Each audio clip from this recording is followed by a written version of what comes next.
दादांचा दौरा 21 तारखेला दुपारी 3 वाजता येणार आहे. 3 नंतर सावर्डकाने आता इथे चिपळूणमध्ये अशी जागा नाही की चिखल असल्यामुळे थोडीशी अडचण आहे, त्यामुळे सावर्ड्याला हेलिपॅड आपण केलंय. सावर्ड्याला पहिलं स्वागत होईल, त्यानंतर पॉवर हाऊसला होईल, त्यानंतर आंबेडकर डॉक्टर बाबासाहेब आंबेडकरांच्या पुतळ्याला हार घालून तिथून आपली भव्य अशी बाईक रॅली निघणार आहे, ज्यामध्ये तरुण कार्यकर्त्यांचा सहभाग खूप युवक काँग्रेसच्या माध्यमातून असणार आहे.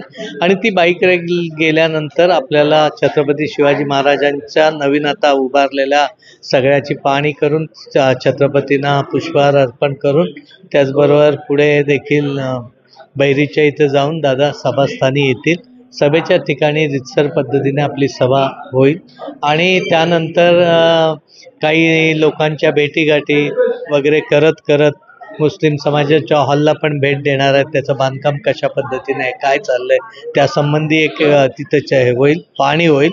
आणि मग 7 वाजल्यानंतर माटे सभागृहामध्ये महायुतीच्या पदाधिकाऱ्यांच्या भेटीगाठी होतील, त्यांच्याशी चर्चा होईल.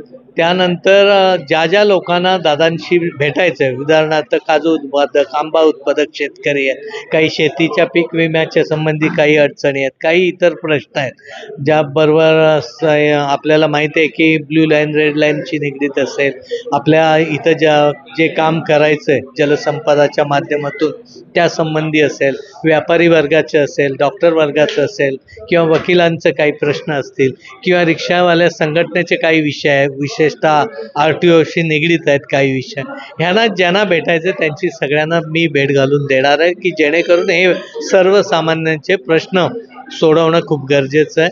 त्यामुळे ह्या सगळ्या गोष्टी होतील आणि मुक्काम करून दादा सकाळी निघून जातील. एकाच वेळी काका पुतणी चिपळूणमध्ये येत आहेत. शरद दादा पवार आपल्याकडे 22 मुक्कामी आहेत, त्याचं स्वागत जाणार का? 23 जाहीर सभा आहे. नाही, आदरणीय पवार साहेब आमचं दैवत आहे आणि ते मनात तथा आहेत, त्यामुळे आम्ही तिथं जाऊन काय जाण्याचा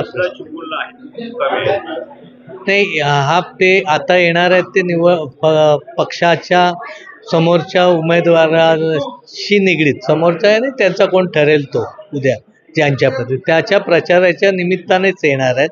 इतर कुठच्या कार्यक्रमाला असते तर निश्चितपणे जाऊन मी भेटलो असतो. दोन्ही अजितदादा असतील, शरद पवार असतील, हे राजकीय दृष्ट्या विधानसभेची तयारी करण्यासाठी इकडे येत आहेत असं दिसतंय, काय सांगाल? 100% ना. आता शेवटी जो तो आपापल्या पद्धतीने करणारच ना प्रचार. आता त्यामध्ये जे सोडून गेलेत त्यांच्यात तिथे पवारसाहेब निश्चितपणे येणार, ते काय आपण गृहीतच धरलंय. फक्त आता 10 मंत्री पण आहेत, त्यांच्या मागे लागायचे. पक्षनिरीक्षक बबन कडावचे असे म्हणाले की संपर्क करण्याचा प्रयत्न केला जातोय, काही जे सोडून गेले ते पुन्हा येऊ शकतात असं वक्तव्य केलं. आता त्यांनी काय म्हटलं याच्यावर मी उत्तर द्यावं असं काही अपेक्षित नाही. त्यांनी काय म्हटलं असेल तो त्यांचा विषय आहे, पण संभ्रम कोणाकडून निर्माण करत असेल तर त्यांनी ते सांगावं. त्यांनी हे अगदी छोट्या छोट्या गोष्टीचा जर बाऊ करून संभ्रम असेल असं वाटत असेल तर आता काय त्यांच्या ह्याची आहे तो विषय, माझा काय निगडीत.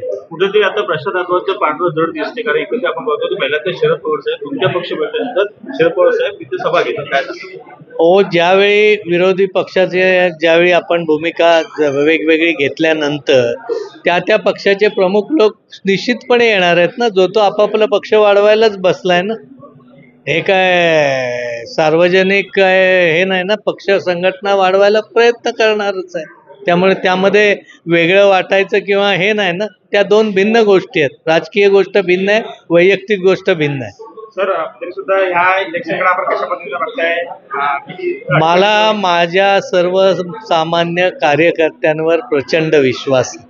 माझे कार्यकर्ते जरी काही समोरून किती आव्हानं आली किंवा काही आलं तरी ती पेलवून लावण्याच्या ताकदीचा हा इथला सर्वसामान्य कार्यकर्ता आहे. आणि माझी सर्वसामान्य शेवटच्या घटकापर्यंत माझी नाळ जुळलेली आहे. त्यामुळे मला त्या दृष्टीने सगळ्यांचा सपोर्ट निश्चित राहील.